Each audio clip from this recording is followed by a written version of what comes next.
What's up guys, it's me Jeremy. KADARIN is a character that could potentially become a champion in the future, that was developed in part with the Make-A-Wish Foundation. KADARIN was quite fleshed out and actually shows a bit of promise, but also quite a few problems. As well, just before we start, here are some of my favorite comments where I asked about some abilities that could have existed in League of Legends. Today, I want to know, what do you think about KADARIN? And if you enjoyed the video, hit that like button, and if you don't, please hit that dislike. Anyways, let's get started. The full story behind KADARIN begins with someone that you might know already, Total Biscuit. When League of Legends was in its very early days around 2010, the referral system was a lot different back then, and actually pretty damn cool.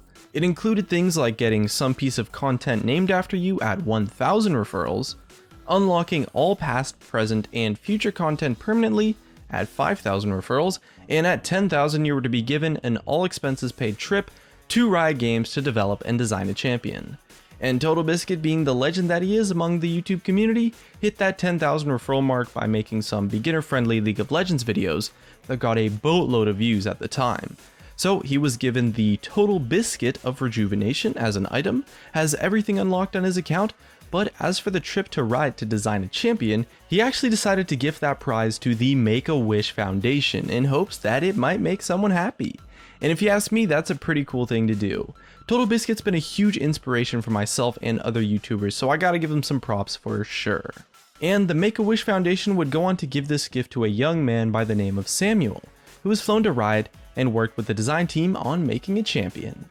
Now you guys gotta know me by now, I'm a sucker for anything related to champion design, and the champion that Samuel worked on that has potential to be released in the future goes by the name of KADARIN. KADARIN was designed to be this Noxian gladiator who was denied the honor of a proper death in the arena by Draven himself, instead being just crippled, and he dragged himself all over to Zaun where he was rebuilt with a special life support suit. And I gotta give Samuel some credit here, that's a pretty sweet concept to go off of for designing a champion. Samuel worked with Daniel Klein, aka Riot Xenon, for a few days and busted out a pretty fleshed out prototype for a champion. KADARIN is a marksman that works off of a heat system, kind of similar to what Rumble does, but with a few differences. KADARIN vents heat by attacking, and when he overheats, he slows himself by a really large amount, but also gets a ton of attack speed in order to help vent his heat faster. Samuel himself described KADARIN to be looking like this kind of a bounty hunter from outer space, and that concept for a champion does prove to be quite interesting, or I guess it does for me at least. Although there's no guarantee for if KADARIN will be released in the future, he does show a lot of potential, and the team that worked on him managed to get pretty far in the design process for a champion. However, with all that said, he's still a prototype and needs a lot more development to make it anywhere close to being released. KADARIN shows a lot about the champion design process, in the sense that there's always so much to learn and test, and a whole lot more things get scrapped for every champion that gets released.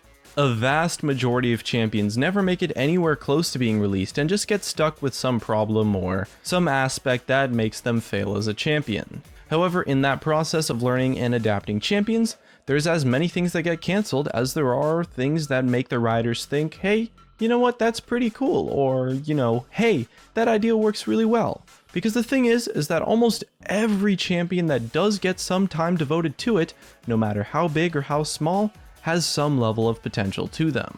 Maybe their kit is super fun to play with, or maybe their story is really interesting and unique, or maybe their personality is one that could resonate really well with a player. There's a whole bunch of different pieces to the puzzle when it comes to bringing a champion to life. I mean, something as minuscule as like a sound effect or a voice line might be kept around when a champion is scrapped completely and then brought to life in a totally different character. The idea of a mana-less AD carry is quite an interesting one, and as it stands, there's no mana-less AD carries in the game thus far. Now, a big part of that is because AD carries are a lot more balanced when using the concepts that revolve around having mana, as opposed to something that is mana-less or resource-based, but that doesn't make it impossible, and I don't think that designing a mana-less AD carry is out of the question.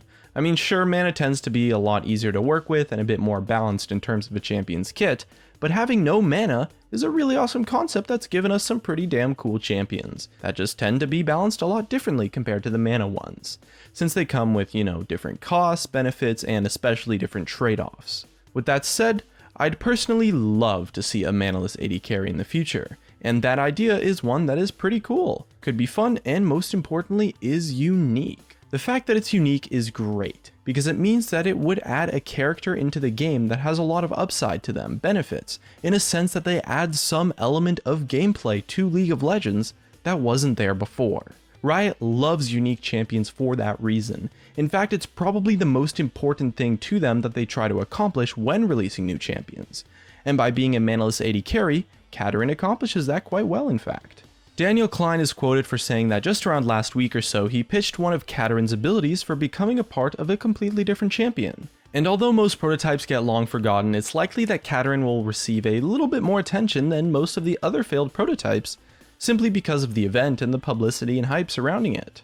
With that said, it's unclear of whether the design of KADARIN looked promising or not. A lot of times with a successful champion, a big part of them is just so awesome that you can just find a way to bring them to life, in one way or another. And as for a manaless AD carry being just that, it's hard to know for sure. KADARIN did prove to have some problems and concerns during his development in terms of what would work, and he seemed to have some questions surrounding the kit that had been made for him.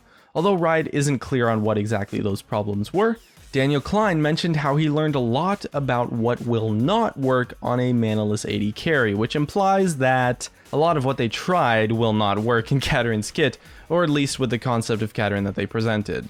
So, should Riot release KADARIN? Well, time will tell if he's a character that can be brought up to par, as at the moment he's quite a ways off.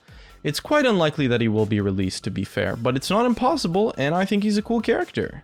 What you can expect is to see him maybe being brought to life in some way, shape, or form. Maybe some part of his kit gets included in a different champion, or maybe we see that idea of a heat system using AD carry or a manaless AD carry being made with a different character. Or heck, maybe we just see someone give tribute to him in a voice line or something. Either way, here's to you, Samuel, and I hope we see something revolving KADARIN in the future. And that's just about it. If you enjoyed the video, subscribe if you want. Thanks for watching, and I'll see you guys next time.